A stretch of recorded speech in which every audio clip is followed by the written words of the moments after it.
Hi, I'm Christopher Plummer. Today we're going to be talking about wireless mics. We're going to go over mounting locations, and then mounting techniques, and then mic mixing, and then mic EQ. So we sort of go from how we get it all set up down through the process of making it really sound good, really capture the interest of your audience, and make it disappear into the life of the play. So let's talk about using wireless mics in theatrical production. The first thing we want to make sure is that we can hide them. You want to work closely with the costume designer to figure out what the costumes are, if you've got hats, if you've got wigs, and how you're going to make sure that the microphones are invisible and how they're comfortable. Right now I've got a little strain on my cable over here. It's pulling on my ear, and so it's making me think about it, distracting me from my performance. We really want to support the actors and make sure that they're not distracted in that way. Right now I'm wearing two wireless microphones, so we'll be able to listen to both of them later, look at different EQ things, and as far as I can see in my video, they're pretty well hidden. I've got one on my ear, and I've got one up here on the center of my forehead. It is right here. So fully hidden in my ear and my hair. Invisible. I'm not pulling it down here. I'm not really pushing it. I'm not taking this one on my ear and pulling it down towards my mouth. They're just back, out of sight, omnidirectional lavalier microphones, picking up my voice. This is the center of the headphone mic. You can hear it's one of the cleanest places to have a hidden microphone. Because your forehead is nice and hard, it doesn't have a lot of resonance to it, and so you get a much cleaner sound up here. However, this can be a huge problem if there are hats coming on and off, that sort of thing, or if you have a bald actor. That also makes this a very difficult position. Over here above the ear, there's an ear to connect to, so we can often get a nice solid connection there. But there's sinus cavities in here, there's more resonance, you've got the ear, which is also giving you reflections and coloring the sound, and so it can be more difficult to get a nice clean sound out of an ear location as opposed to the forehead. And certainly, a studio mic in front of somebody's face, so much easier, right? So we're going to go through EQing these and listening to that sound in a little bit. The one thing, notice that these are both attached to my head. This is really important in theater. In video, and for a little talking head thing like I'm doing here, I can probably attach the mic to my clothing, especially if I have a jacket. I could put it right on my lapel. I could attach it right onto my collar here. Since I am wearing a sweater, I could even tape it to the inside back of my sweater, so it's like right here. And the sweater would cause a little bit of attenuation, lose some high frequencies, but I can add those back in with EQ. The biggest thing there is making sure that you don't have, that it's solidly connected so that you don't have rustling fabric noises on the microphone, because that's going to be super distracting and difficult to deal with.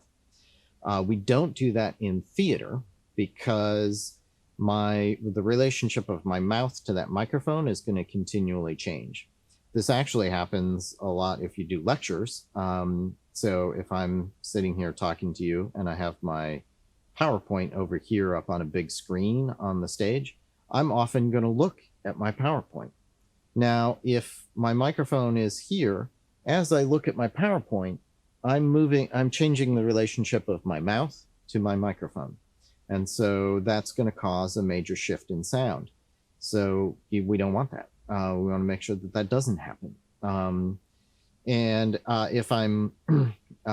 If my PowerPoint's over here, then a microphone here is going to allow me to do a nice change here, and it's going to get louder there. If I put my microphone over on this shoulder, on this lapel, when I look away, I'm going to get sort of the maximum amount of bad sound. So always put, if you're doing a lecture and you're just quickly miking up people and mounting a lapel mount mic on them, what you want to do is always make sure that that microphone is towards whatever screen they're going to be referring to, so that you get the minimum amount of change.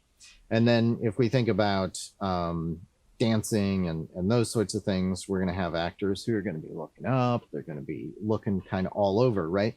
And with that amount of body movement, we're going to get constantly changing relationship between the mouth and the microphone, which is going to be a nightmare to mix and get a nice, clean, consistent, non-distracting sound. If you mount it to the body, it's nearly impossible in theater to get the microphone to sort of disappear, right?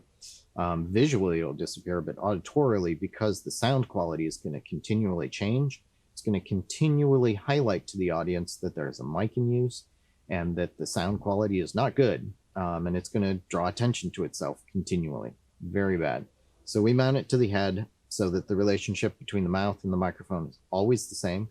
That way we can EQ it, we can make it sound good, and we can do that night after night repeatedly. We can and get that sound to be consistent throughout the entire show. One of the things you want to do, make sure you document everything. You can have pictures, you're going to move your hair so you can see the microphone, so that you can put together a little Bible. So backstage, if you're sick, you can take a couple of days off. Other people can get to the Bible. They can make sure that things are mounted properly. The other thing is that mounting locations can make a big difference. If I move this microphone a little bit, I do bring it down here further, then suddenly that sound's gonna be different, and that's gonna throw off your mixer, who's like, oh, this is all kinds of weird, and I got to tweak EQ, I got to change the settings. Keeping a consistent, making sure that night after night that microphone is always in the same place, super, super important. So let's talk about some of the tools that we use to mount wireless mics to actors. So I've got here, so the first thing is, we talked about where to put this, where to put the microphone, but we also need to think about where to put the belt pack, right? And so the first thing we want to do is we want to protect the belt pack somehow. This one came with a little pouch. You can use that.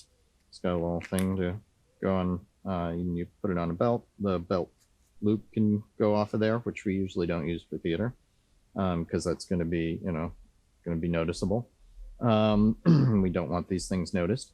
But we do want to often protect this from moisture. So in some cases, if you're doing a theater show and it's a lot of talking, there's not dancing involved, you may not need to worry about sweat too much. But if you're doing a big dance show, you're probably going to have big issues with sweat.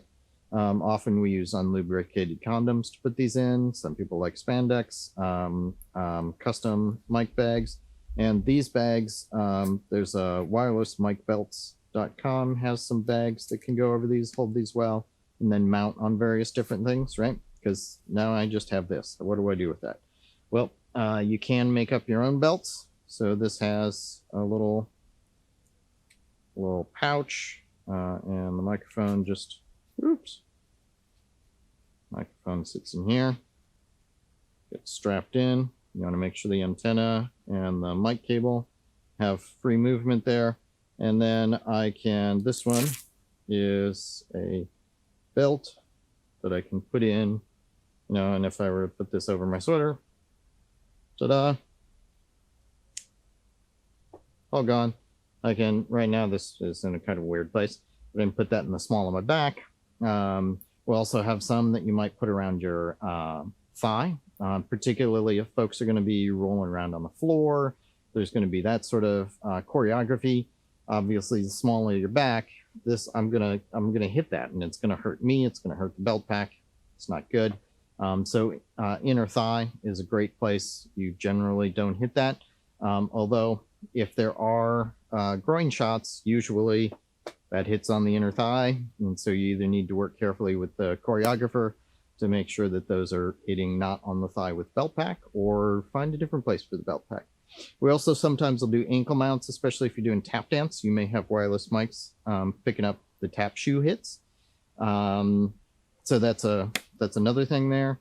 And then sometimes, might mount it on ladies, on the back of their bra, front of their bra, whatever kind of works with the costume. And that's where you go back to working with the costume designer, working with the actors, make sure you have a really supportive relationship, because this is an area where, you know, if you're making them uncomfortable, if you're, you know, either just in terms of how you're mounting it and the tape you're using or whatever, and just, you know, treating them professionally, treating them with kindness, really listening to them, making sure that they feel like you are doing the best job you can for them. This is an area where it's really in their personal space, and not having the right relationship there is going to make your life so much more difficult. So get that relationship right. So I've got a few other things here that we use. So this is a Mickey 2 Sennheiser microphone. You can see on this one, it was not properly cleaned after the shows, but you can see that we'll color these microphones, and this is shoe paint that's coloring the cable. We've got a light tan here, and we've got the dark, and this is a black mic. I like the shoe paint because it covers it, comes off fairly easily, although it stays on, you know, for the show, and it can cover up a black mic. Other techniques, you really need to have a light colored element that then you can darken up. With the shoe paint, it doesn't really matter what color your element is, you're going to paint it.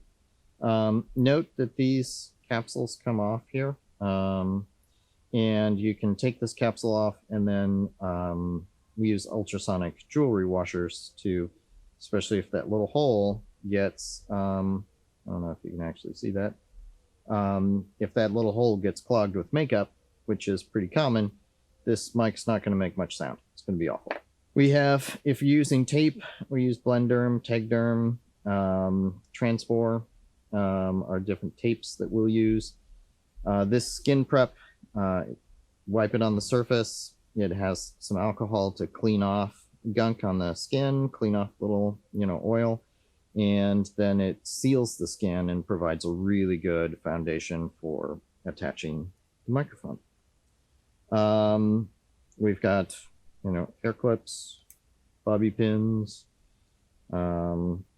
Sometimes those are helpful in terms of they fit with the costume design, or actors are familiar with them, and so that can be fairly comfortable. If you've got wigs, you can often just attach the microphone to the wig cap, and then it's hidden under the wig, and often that wig cap just helps always get in the same position, which we talked about, that reliability issue. This here is a toupee clip. It's a little bit easier to see if I get my hands out of the way. And it opens up. These grab really tight. So I love using these. You can see that this has got a little bit of elastic on it. The elastic is what will hold the microphone to this clip. So that's, these are great. Highly recommend them. You know, this is the sort of thing that you use when you have a lecture or whatever, and it just clips to the costume, right? We do not ever, these pretty much, these come with the mic, and we get rid of them immediately in theater.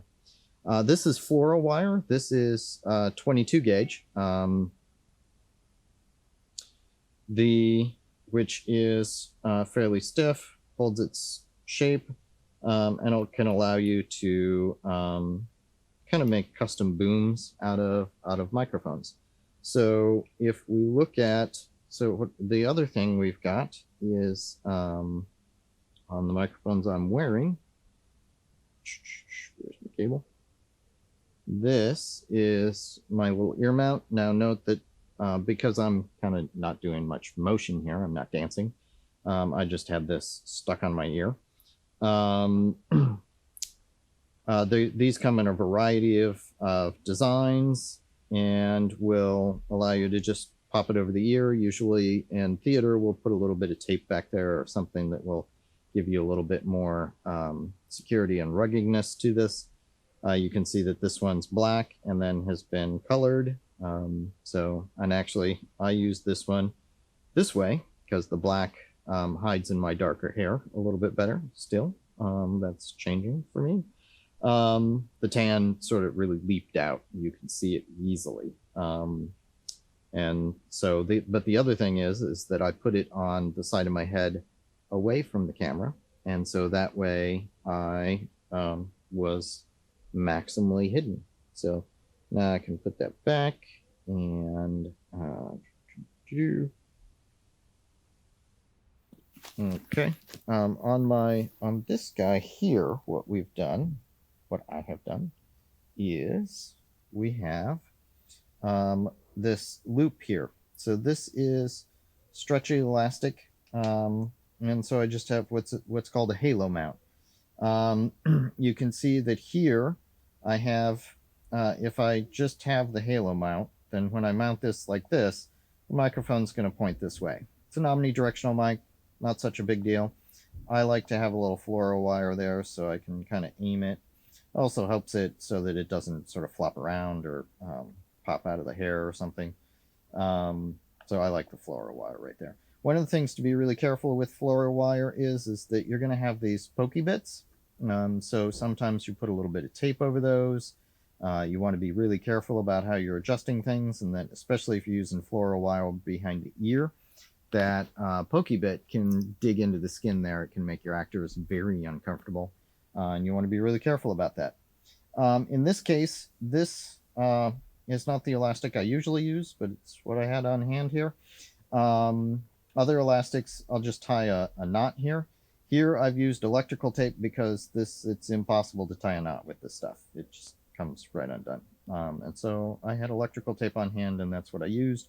And then for me, that disappears in my hair fairly well, but for other characters, you may need to color all of this. And you may need to choose colored elastic that fits their hair. And so in this case, it just goes around my head like that. Mic cable on one side, elastic on the other. You can do a full loop with the elastic and then the cable. If the cable goes across the top of the head and the elastic goes around, often that cable can poke out of the hair and look kind of weird. You want to be really careful about that.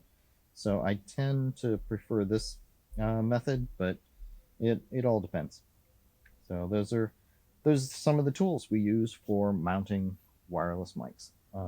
And you'll see when I decide to put this back on, this is a phenomenal way to do your first tech, especially if you're doing tech and the actors aren't in costumes yet.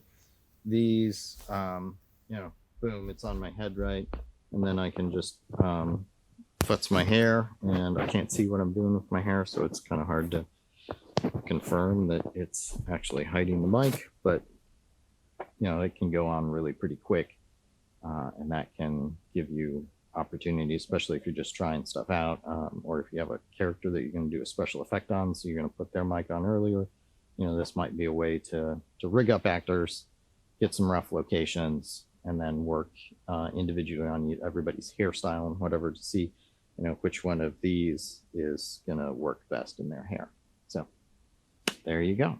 There's some of the elements we use for mounting wireless mics. When we sit down to start to do the mix, we're going to need to EQ the mics up front, spend a little time with each actor, listen to them on headphones, listen to them through the sound system, and sort of dial in that sound. As we go through our first rehearsals, there are two main jobs that need to happen. One is doing the EQ, cleaning up the sound, making the microphone sound better. And then the second job is to nail the entrances and exits and make sure that sound is always there. There's a consistency to the world that we're listening to, and so we're not drawn out of the show by an actor not being mic'd or an offstage voice coming across. So usually the A1, the mixer, is going to be really focused on picking up those lines. They may actually go to rehearsals earlier, and even with quarters on the table, or with a little cardboard mixer, or maybe just a mixer that they've labeled that's not hooked up to anything. They're going to start to practice moving those individual faders, getting sort of the dance choreography down to mixing the show. We will often set up a script so that different actors are assigned to DCAs. And so you always have the same 8 to 10 faders under your fingers. And you're focusing that, you're moving that. But those faders are constantly different people. And so on your script, you're going to have these numbers next to each line, and that number is going to be which fader they are. You're going to pull them up and down, and we're going to practice what's called line by line mixing, which means that ideally we only have one microphone open, the person talking. Now, we don't necessarily need to fade them all out. Definitely you need to get them down to like -20 or lower. And then also then you know, you have big numbers where the backup singers are there, or where multiple people are singing simultaneously, duets, trios. Obviously in those sections you're going to need to bring up more than one mic. You're going to balance them out, and you often have to plan out which mic you have open.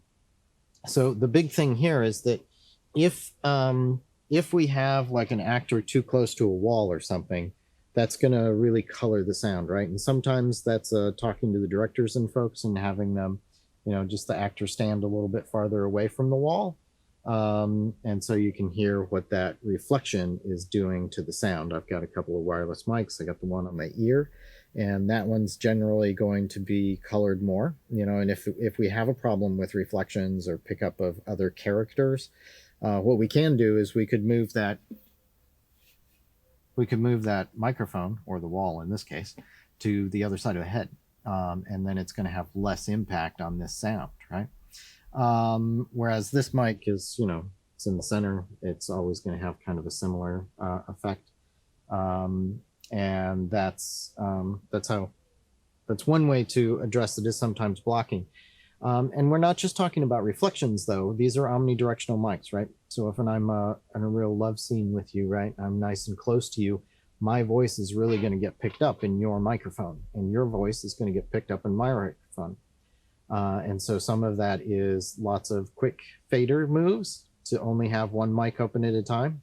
Sometimes I might sound better in your mic, and you might sound better in my mic. And it actually might be that you'll mix the whole thing with one microphone. So often on the shorter person, right? Because if my mic's here and somebody's taller than me, they're going to be up here. They're going to be singing straight into my mic. They're going to sound really good in my mic.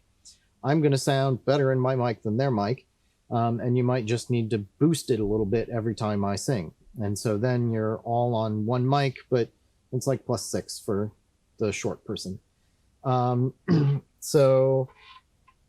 But you're always looking to focus the sound, to get it as clear as possible, to not have this comb filtering that you get from multiple copies of the same sound separated in time, right? Because my voice is going to get to my mic sooner than maybe the other person, or if they're, you know, I'm singing right into their forehead, maybe it gets to their mic before mine, but it's going to arrive at different times. And the same thing is with that reflection. My voice gets to the microphone, my voice goes, reflects off the wall, and then into the microphone. And so that colors the sound.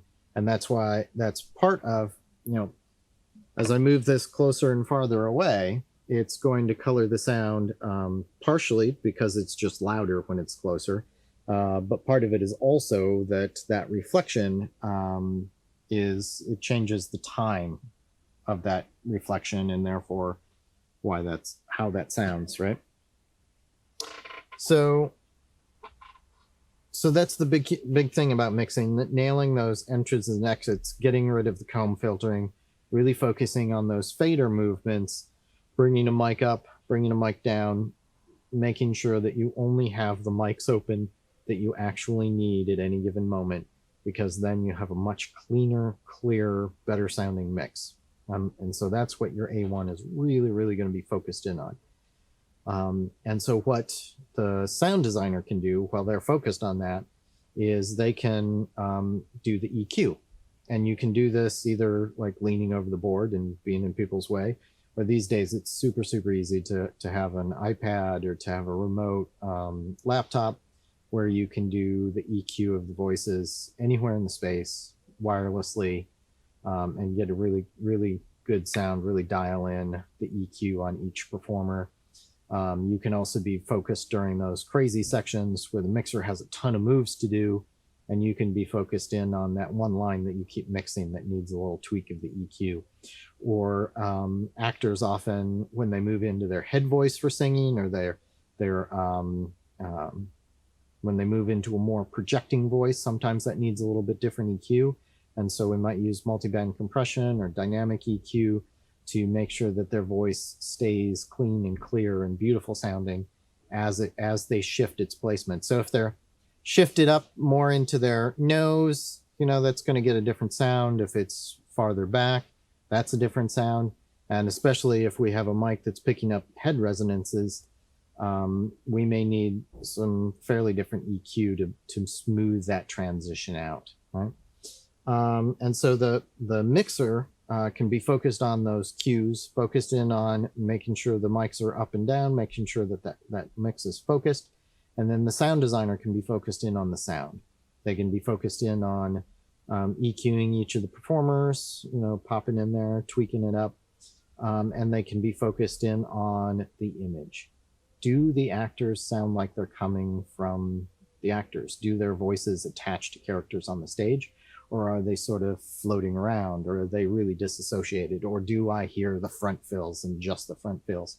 And as you go through rehearsal, you may be playing with a little bit of delay, and maybe that's, and maybe refining your programming so that there's a scene that's way upstage and you need to add more delay on the actors for that scene. And so you can get that programmed in and dialed in exactly for that scene. And the sound designer can be focused in on those elements of nuance, those things that are either going to just change with scenes and are going to be pretty stable, or things that, the EQ that's going to be really solid through most of the scenes. Sometimes your EQ might change. So if somebody's only got a hat in one scene, they probably need a different EQ when they have their hat on than when they don't. So how we get a good clean sound off of wireless mics is with equalization. I've got a DAW session here in Logic Audio, and we're going to go through a 3-step process to great sound on your vocal microphones. This will really help you very quickly get a good working sound that you can then refine over time. This is a recording of me earlier, and you can see that I've got my head mic here and my ear mic here. I've already denoised these because I got some fans running in my space here that I'm recording in. So here's what they sound like. Here's what this one sounds like, the ear. The first thing we want to make sure is that we can hide them. You want to work closely with the costume designer. So I'm going to bring up an ear plug in here on my ear. Switch it to a graphical mode so that you can see it a little bit better. Make it nice and big here. The first thing I'm going to do is I'm going to turn on the low cut filter, or sometimes referred to as the high pass. It allows high frequencies to pass, or it cuts low frequencies. It does both. You can use either name. We just have 2 names to keep it confusing. And I've got a couple of controls here. I've got frequency and I've got slope. A lot of boards, especially if you use an analog boards, are just going to be a switch, and it's probably an 18 decibel per octave, which is a 3rd order filter. We can actually, on this one, take it up to 48 decibels per octave, which is pretty extreme. Some other ones, there is Q here, and so you can see that this gives me a little resonant peak there before rolling off, or if it's around 0.7, it's pretty, there's very little ripple. As you go down to 0.5, this is actually far more time accurate, but you can see that it's a much more gradual roll off for the same slope. So, but if I'm doing a higher slope, I could do a 0.5. It's going to be more time coherent. But 0.7 is sort of the standard. So the way I'm going to approach this usually is I'm going to dial in my slope and my Q if that's something. For these, I don't want the resonance usually. Sometimes in recording, I might use a little resonance to like warm up a voice, give it a little bit more body to it. But usually with wireless mics, that's the exact opposite of what I need. All this low frequency here, there's no vocal content down there. And so that's just going to muddy up my mix. It's going to use power. It's going to add noise. It's going to reduce the clarity and impact of my mix. And so on pretty much any mic that doesn't have bass in it, I'm going to be rolling off this low end, particularly on ones that are wandering around the stage and in monitor speakers and picking up backstage noise and all kinds of stuff. Scenery rumble. I do not need to amplify the scenery rumble, right? So what I'm going to do is I'm just going to pull this up, start to hear where it starts to sound bad, bag it off, we're done. The first thing we want to make sure is that we can hide them. You want to work closely with the costume designer to figure out what the costumes are, if you've got hats, if you've got wigs, and how you're going to make sure that the micro... So I recorded this in a really pretty quiet space, and then I used a denoiser, and so there's actually not really much down here, right? But if I was on stage with 12 other people stomping on stage, especially if there's like a second floor that's kind of resonant, there's lots of noise that's going to be in a real theater production that's just going to be garbage down here. And so this allows me to make sure that none of that gets onto my microphones. And even in this sort of situation, if there are pops or thumps or, you know, and especially low frequencies can come from other rooms really easily. And so this just makes my whole process a lot more secure, a lot more safe, that those noises are not going to be there. So if I'm in a hurry, we do this, and then I'm going to take my high shelf. So an EQ that acts as a shelf. I'll show you. So here's the shelf.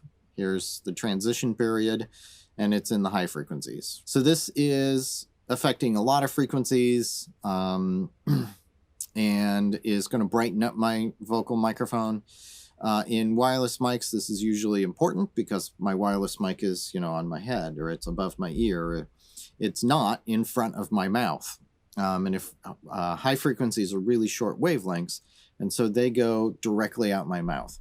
In a fairly narrow pattern, and as it gets lower and lower frequencies, that expands. And so these mics over here, anywhere not in front of my mouth, are going to pick up those lower frequencies much better than the high frequencies because of my mouth, not because of the microphone. So I need to add those back in to get a natural, open, clear sound. So let's listen to this and do it. The first thing we want to make sure is that we can hide them. You want to work closely with the costume designer to figure out what the costumes are, if you've got hats, if you've got wigs, and how you're going to make sure that the microphones are invisible and how they're comfortable. Right now I've got a little strain on my cable over here that's pulling on my ear, and so it's making me think about it, distracting me from my performance. We really want to support the actors and make sure that they're not distracted in that way. Right now I'm wearing two wireless microphones, so we'll be able to listen to both of them. So you can hear while I bring that on and off that it's opened up the sound, it's clearer, it's a little less sort of like covered, right? It makes it easier to understand the words. We're getting those consonants. Really, we don't need vowels at all to understand, right? All those sounds are, they're great for singing, they're great for emotion. But that we can't understand those words. But if you say words with just consonants, which is sort of like whispering, right? And we can understand those words. So long as we get the S's, the T's, the K's, consonants, which give us the sort of the rhythm of words, right? They give us beginnings, endings. They really punctuate it and have this clarity to them. If we get those, we can understand speech. Right? And so the 1 to 4K range is where a lot of those land. It's where our ears are most sensitive. And that's really critical to have those frequencies.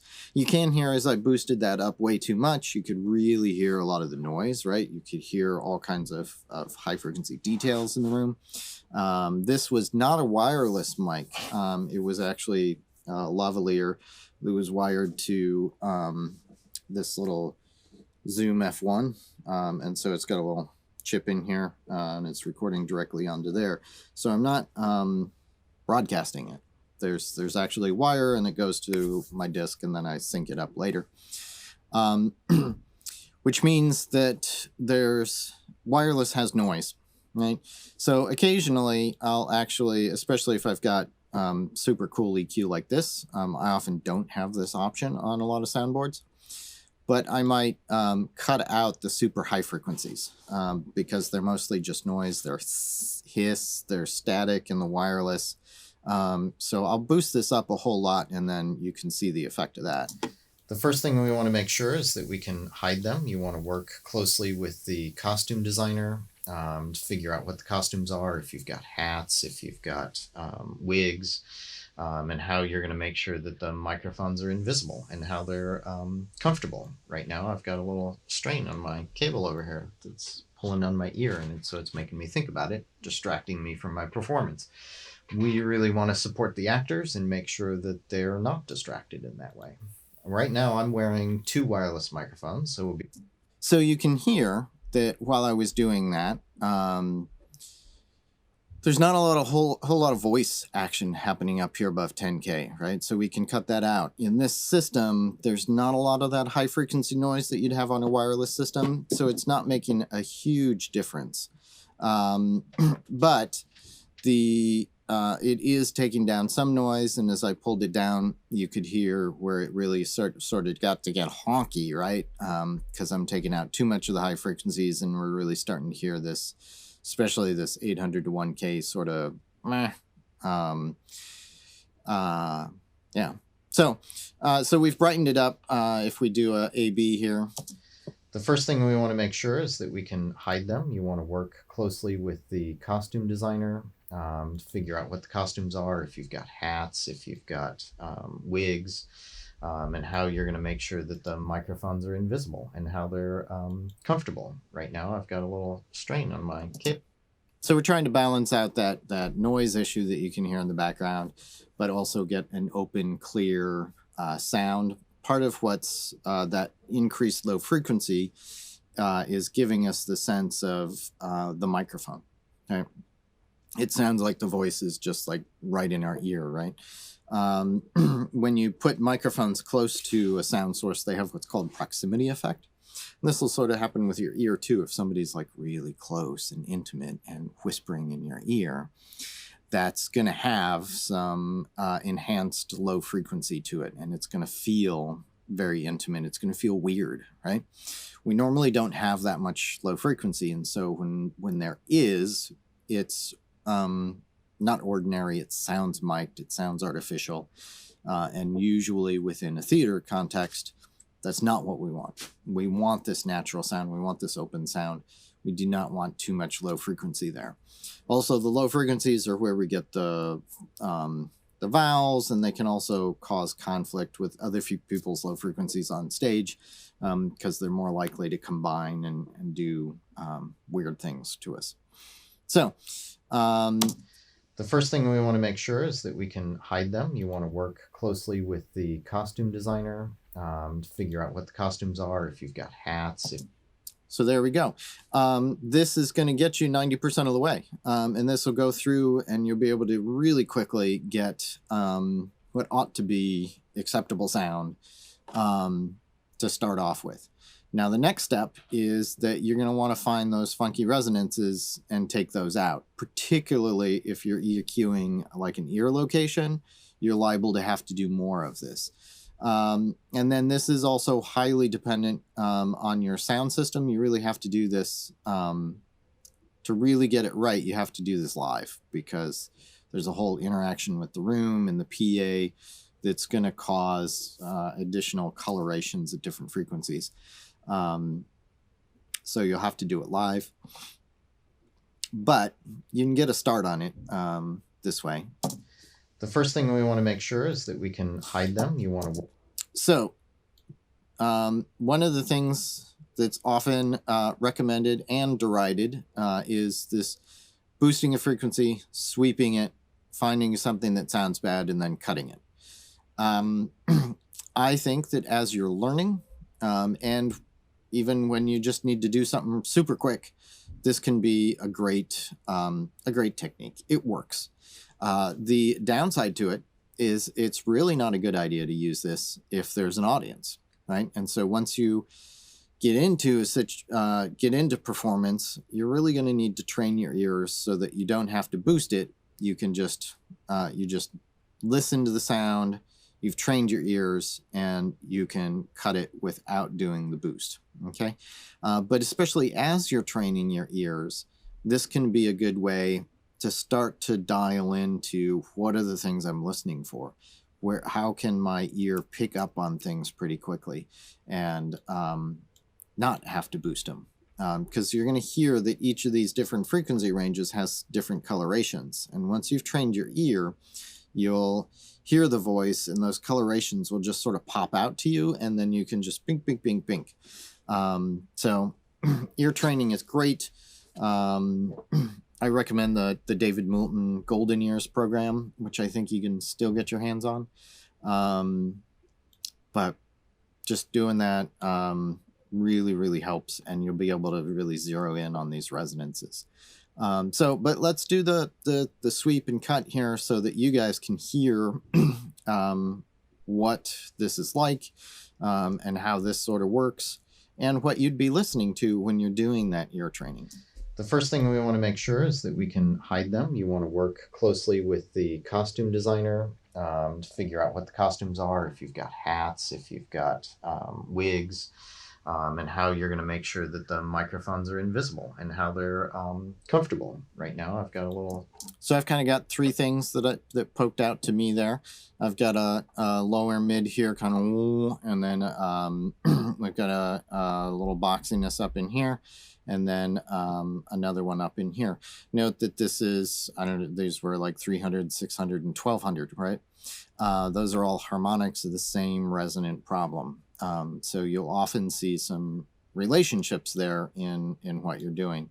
But there is sometimes a little bit of shift in the harmonics, and so they're not perfect when you're doing EQ. But the first thing we want to make sure is that we can hide them. You want to work closely with the costume designer to figure out what the costumes are, if you've got hats, if you've got wigs, and how you're going to make sure that the microphones are invisible and how they're comfortable. Right now I've got a little strain on my cable over here that's pulling on my ear, and so it's making me think about it, distracting me from my performance. We really want to support the actors and make sure that they're not distracted in that way. Right now I'm wearing two wireless microphones, so we'll be able to listen to both of them later, look at different EQ things, and as far as I can see in my video, they're pretty well hidden. I've got one on my ear, and I've got one up here on the center of my forehead. It is right here. So I've been doing all of these recordings in front of my big glass-faced smooth monitor, which gives a really nice reflection off of it, and you can really hear on this recording those reflective surfaces around me, and they're giving some comb filtering. And because they're offset in time, I can't really use EQ to fix them, especially since that offset in time changes as I move my head, and that changes the frequency that they're reflecting at. So yeah, so that's a important thing to know, is that some resonances, if they're static, if they're, our sinus resonances, or things that are with our voice and where the mic is located, and that mic's in the same place every night, then those things are EQable, because they're the same night after night, and a resonance actually does extend in time, so it's not really fixable by EQ, but if it's static and it stays at the same frequency, we can de-emphasize it with EQ. We don't actually solve it. We'd need to stuff cotton inside our sinuses to actually fix it. But we can de-emphasize it with EQ, but if it's a reflection, and especially if it's a reflection that's not a static time, that's going to cause some coloration to the sound, and no matter how much I EQ it, it's still going to be there. And it's still going to be pretty noticeable often. So there you go. That's my 3-step plan to good EQ. Cut the low frequency, do a high shelf to get clarity, and then pull out some of the resonances.